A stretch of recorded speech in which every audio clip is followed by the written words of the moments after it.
$1,000 of VR headset. Hello again, I am Blunty. Are you ready to spend near enough on 2,000 American dollar dues for what is being called the world's smallest full-feature 8K resolution VR headset?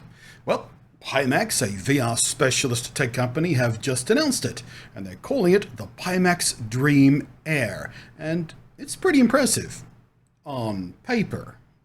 Now, I'm going to be framing how I talk today in the context towards someone who is relatively new to VR, not a hardcore enthusiast type, so while chances are good, the average person with at least a passing interest in VR might not have heard of PIMAX. The enthusiast crowd sure have.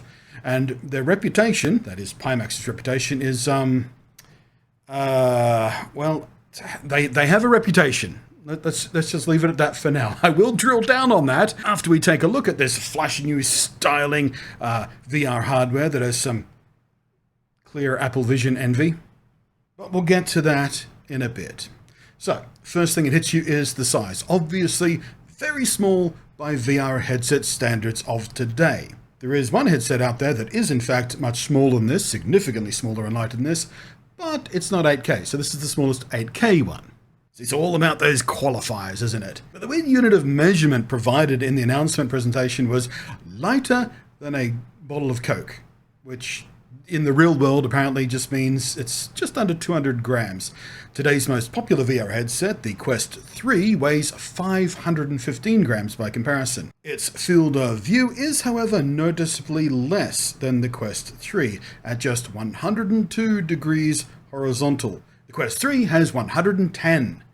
Now this number does vary from person to person depending on how well it fits and the shape of your face and your eyes and all that, but I have used some other headsets with 100-ish field of view before in the past, and while wider is certainly better, 102 is still pretty acceptable.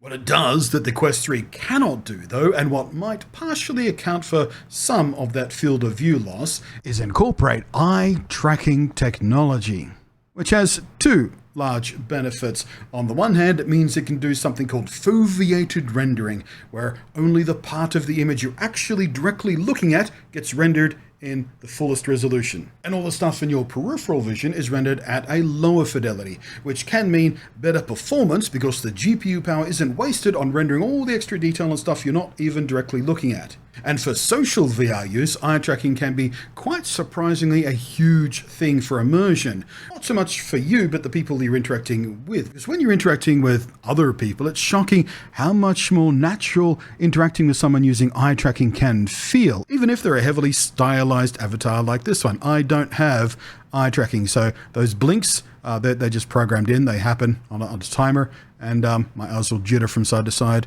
slightly sometimes to give the idea of life, but they in no way reflect my actual expression or eye shape or anything like that. But just interacting with someone who does have eye tracking, their eyes just moving around way more naturally. They blink naturally. You can get a lot of expressions and squints and wide eyes and all that sort of stuff.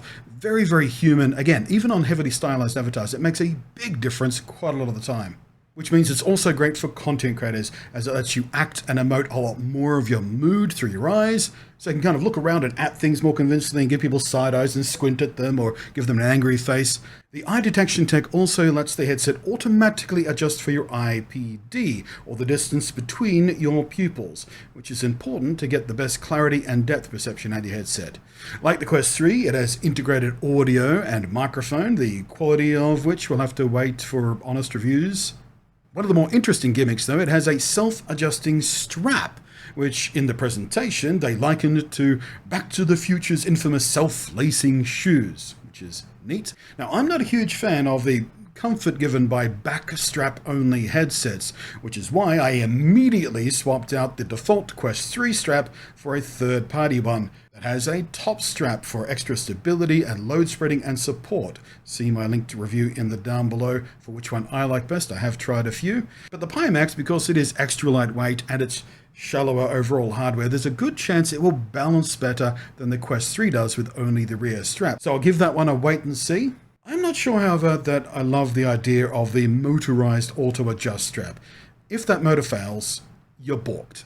And any moving part, especially electronic moving parts, will fail eventually. It's just the nature of the physicality of moving parts, you know?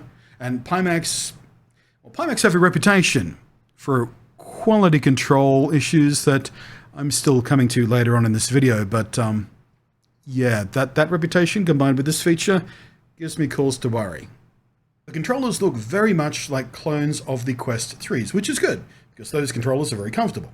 And the headset uses PIMAX's own in-house developed inside-out tracking that they call SLAM tracking, which isn't their own marketing term or anything. It's not supposed to sound cool just for marketing. It is a system used in several industries, including things like autonomous cars, for instance. It stands for Simultaneous Localization and Mapping. SLAM! But to you and me, it's just a fancy way of doing the tracking using the cameras on the device and looking out. The Quest 3 also uses their own implementation of SLAM tracking. It's just that Meta doesn't brand it like that. There is no mention of any body tracking for the PIMAX Dream Air though. The Quest 3 uses the cameras to not only track the controllers and the environment, but also your arms, delivering an on-device tracker-free body tracking experience, but for the upper body only, and the legs are still simulated. I'm using it right now, including the hand tracking right down to each individual finger and thumb, which the PIMAX can also do. But the biggest marketing win for the PIMAX over the Quest 3, which I've been using as the benchmark to measure it against today, is the resolution. Like the Quest 3, it uses pancake lenses, which are much cleaner edge-to-edge than the Fresnel lenses a lot of VR headsets tend to use. But the screens behind those lenses on the Quest 3 are 2064 by 2208p per eye resolution. The PIMAX Dream Air is 3840 by 3552 per eye. That is a significant increase. And it's a micro OLED display. So even aside from the resolution, visually it's going to be a lot better than the Quest 3. More vibrant, darker, more solid shadows and blacks, less bleed. To me, that's the biggest selling point so far, the resolution and the micro OLED. The Quest 3 is visually very pleasant. I've got no major complaints. I've been using it since release and I like it quite a lot. But it could be notably better too, which the PIMAX Dream Air almost certainly will be on that score at least. One more huge difference though, the PIMAX Dream Air is a tethered only unit. While the Quest 3 can be used as a standalone device without a PC at all, or it can be used while wired up to a PC directly for full-fat VR, or you can have that full-fat VR wirelessly, which is what I'm doing right now. There are no wires attached to me at all. PIMAX, though, only works when directly cabled to a PC. In this case, it's a single lightweight USB-C DisplayPort cable. A 5-meter one is included, which should be fine for most people, but of course it is a standard cable, so if you wanted to buy a longer one, you can, and it should work fine. I've gotten quite used to being completely cable-free with my Quest 3 PCVR use. In fact, I don't much use it in standalone mode at all, except for passive video watching for 3D and VR content, or personal cinema use and that kind of stuff. So it's not really a deal breaker to have a single light and importantly industry standard cable.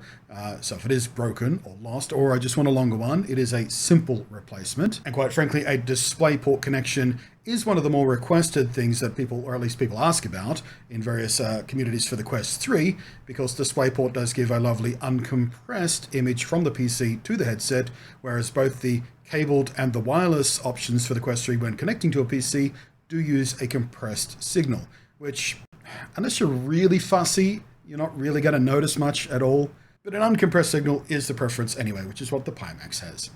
Now, till now, PIMAX has largely been serving the niche markets of VR simmer communities with large, heavy, clumsy, chunky AF headsets for people who only use VR while sitting down, while driving their imaginary cars or flying their imaginary planes.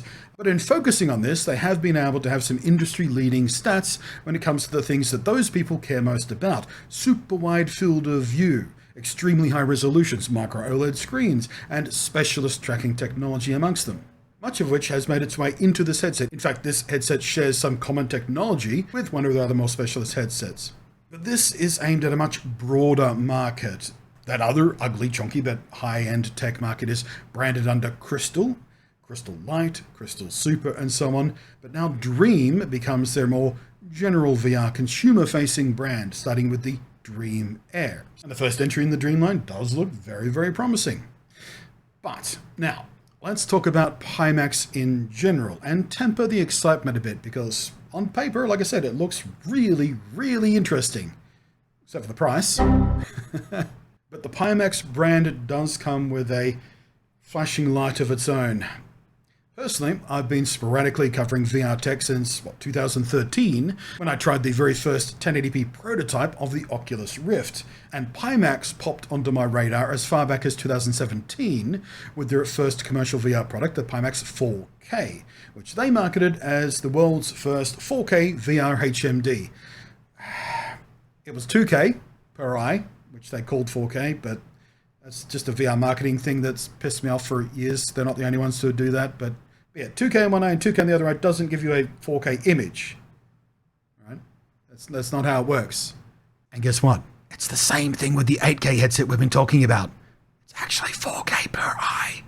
In any case, that rant aside, I was offered a review unit of the PIMAX 4K, and I did review it, and I liked it. It had a lot of limitations compared to some other popular options of the day, but it was a leap ahead of them in a couple of ways, notably the resolution.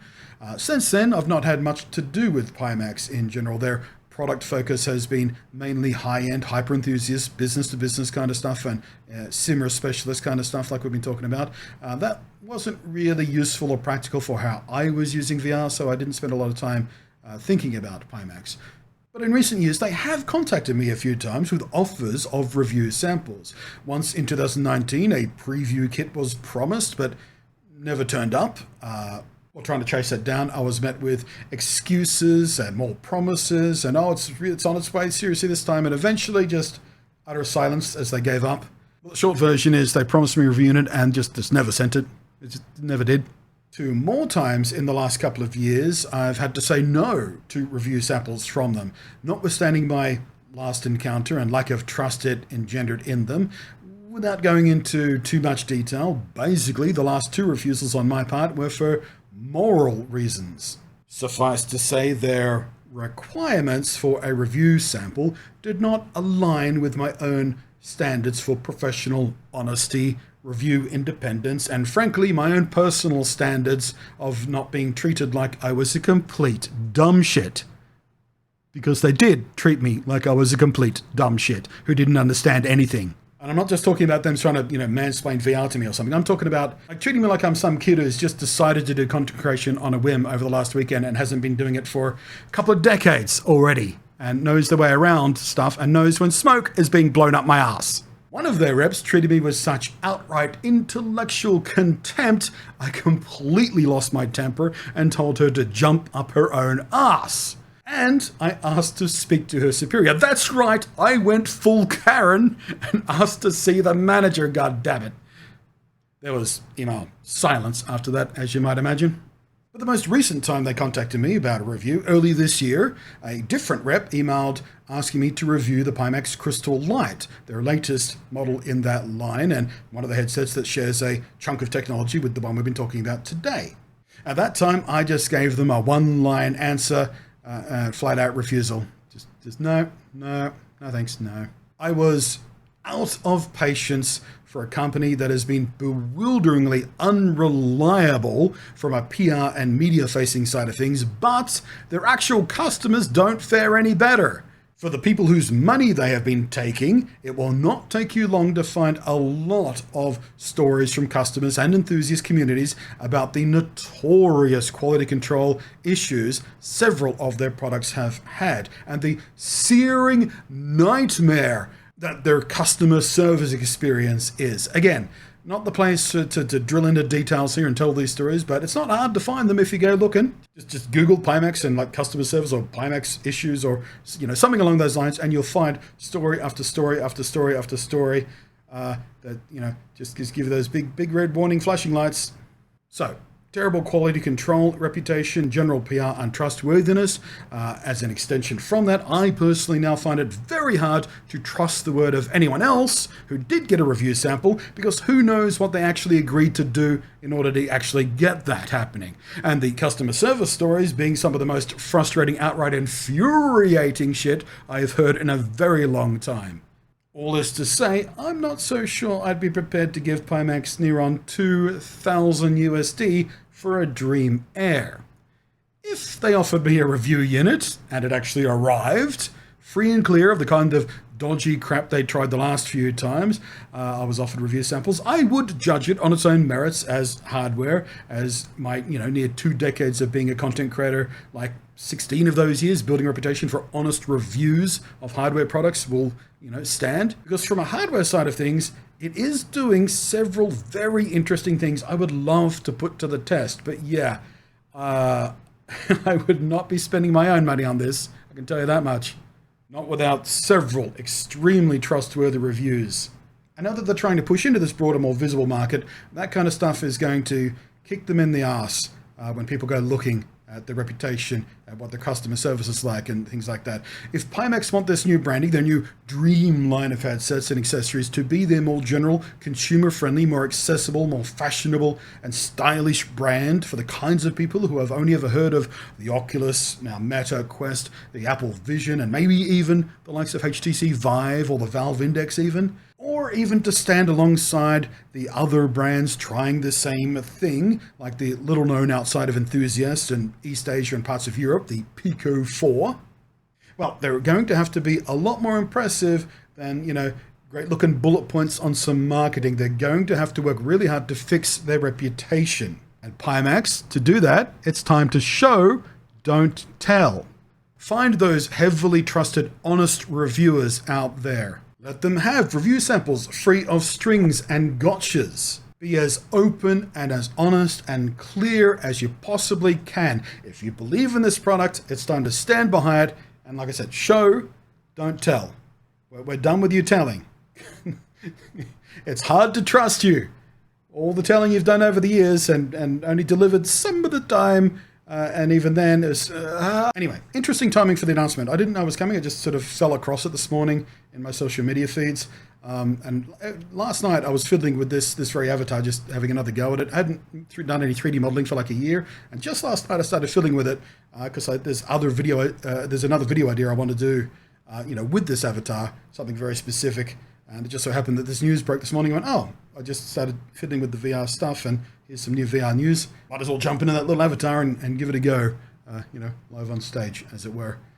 I think I need to fix up my lighting, or maybe not face my computer screens, because the hand tracking has been a little bit flaky while recording this. This is a recent thing, using the Quest 3 finger tracking fed across to PCVR. There's a new API and stuff that lets you do this. You couldn't quite do this way like 6 months ago. I think it changed.